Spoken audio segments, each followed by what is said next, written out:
আসসালামু আলাইকুম সুপ্রিয় দর্শক, আজ আপনাদের সাথে খোসা সহ আমড়ার আচারের রেসিপি শেয়ার করব। এই আচারটি খেতে অনেক বেশি মজার হয়। আশা করছি আজকের রেসিপিটিও আপনাদের সবার কাছে খুবই ভালো লাগবে। এর জন্য আমি এখানে প্রায় 1.5 কেজি পরিমাণ কাঁচা আমড়া নিয়েছি। এই আচারটা বানাতে এখানে একটু বড় সাইজের আমড়া নেওয়ার চেষ্টা করবেন। আর আজকের এই আচারটা বানাতে আমি এর খোসাটা ফেলবো না, খোসা সহই আমি আজকে এই আচারটা তৈরি করব।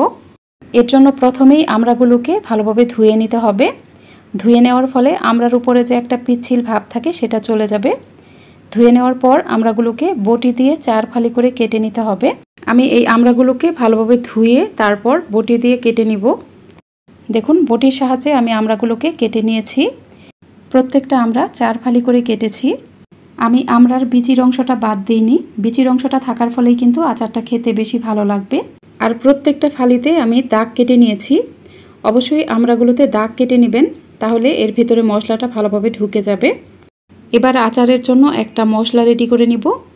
এর জন্য একটা বাটিতে নিয়ে নিব কয়েকটি শুকনা মরিচ। এরপর এখানে নিয়ে নিব 2 টেবিল চামচ পরিমাণ 5 ফোড়ন।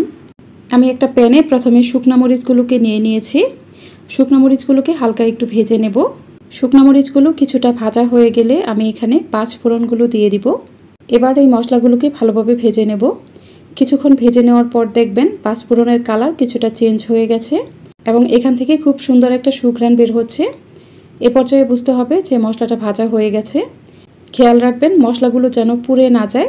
আমার এই মশলাগুলো কিন্তু ভাজা হয়ে গেছে। দেখুন, মশলার কালার অনেকটা চেঞ্জ হয়ে গেছে।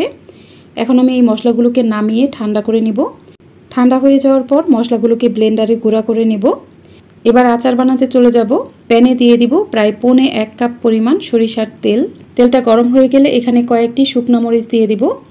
এরপর এখানে হাফ চা চামচ পরিমাণ 5 ফোড়ন দিয়ে দিব। এগুলো কয়েক সেকেন্ড একটু ভেজে নেব।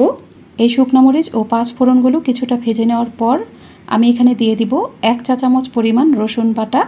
এরপর দিয়ে দিব 1 চা চামচ পরিমাণ আদা বাটা। এরপর এখানে 2 টেবিল চামচ পরিমাণ সাদা সরিষা বাটা দিয়ে দিব। এই মশলাগুলোকে খুব ভালোভাবে ভেজে নেব। মশলাগুলো কিছুটা ভেজে নেওয়ার পর আমি এখানে কেটে নেওয়া আমড়াগুলো দিয়ে দিব। আমড়াগুলোকে মশলার সাথে ভালোভাবে একটু নেড়ে নেওয়ার পর আমি এখানে দিয়ে দিব কিছুটা হলুদের গুঁড়া। এরপর এখানে দিয়ে দিব 2 চা চামচ পরিমাণ মরিচের গুঁড়া। এরপর এখানে স্বাদ অনুযায়ী লবণ দিয়ে দিব। আমড়াগুলোকে এই তেল মশলার সাথে ভালোভাবে একটু নেড়ে ভেজে নেব। আমড়াগুলোকে কিছুক্ষণ ভেজে নেওয়ার পর আমি এখানে চিনি দিয়ে দিব। এখানে আমি 1 কাপের থেকে একটু বেশি পরিমাণ চিনি দিয়ে দিব। এখানে মিষ্টির পরিমাণটা অবশ্যই আপনারা নিজেদের টেস্ট অনুযায়ী দিবেন। চিনি দেওয়ার ফলে দেখবেন এখান থেকে অনেকটা পানি উঠে আসবে। এই চিনি থেকে উঠে আসা পানি দিয়েই আমড়াগুলোকে আমি সেদ্ধ করে নিব।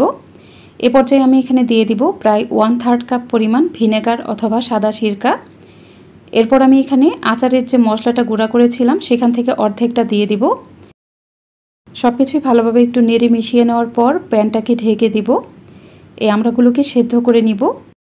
মাঝে 2-1 বার ঢাকনা খুলে নেড়ে দিতে হবে, নাহলে আচারটা নিচে লেগে যেতে পারে। ভালোভাবে নেড়ে মিশিয়ে নেওয়ার পর প্যানটাকে আবারও ঢেকে দিব। এভাবে আমি আমড়াগুলোকে মোট 7 থেকে 8 মিনিটের মতো সেদ্ধ করে নিব। প্রায় 8 মিনিট পর ঢাকনাটা খুলে নিব। আমার এই আমড়াগুলো কিন্তু সেদ্ধ হয়ে গেছে। এই আচারটা কিন্তু একটু পরপর নেড়ে দিতে হবে, নাহলে নিচে লেগে যেতে পারে। এ পর্যায়ে আমি এখানে তেলে গুঁড়া করে নেওয়া সেই মশলার বাকি অংশটুকু দিয়ে দিব। এরপর আমি এখানে বিট লবণ দিয়ে দিব প্রায় হাফ চা চামচ পরিমাণ। এই মশলাটা দেওয়ার ফলে কিন্তু আচারের স্বাদ কয়েক গুণ বেড়ে যাবে। দর্শক, এ পর্যায়ে আপনাদের কাছে আমার একটা অনুরোধ, যারা এখনও আমার ইউটিউব চ্যানেলটিকে সাবস্ক্রাইব করেননি তারা প্লিজ আমার চ্যানেলটিকে সাবস্ক্রাইব করে পাশে থাকা অল লেখা বাটনটাতে ক্লিক করে দিবেন। আর ভিডিওটি যারা ফেসবুক থেকে দেখছেন তারা অবশ্যই আমার ফেসবুক পেজটিকে লাইক ও ফলো দিয়ে রাখবেন।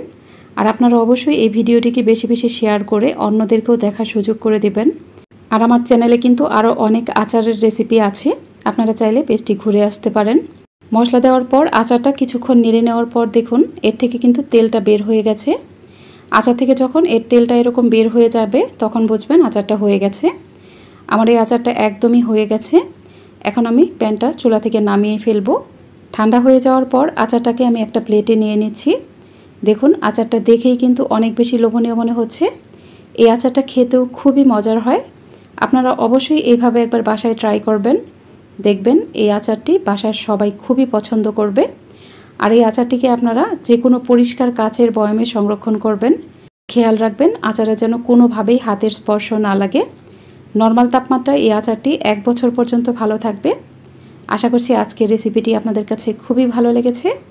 আজ তাহলে এই পর্যন্তই। এরপর আবারও হাজির হব আরও সহজ ও নতুন কোনো রেসিপি নিয়ে।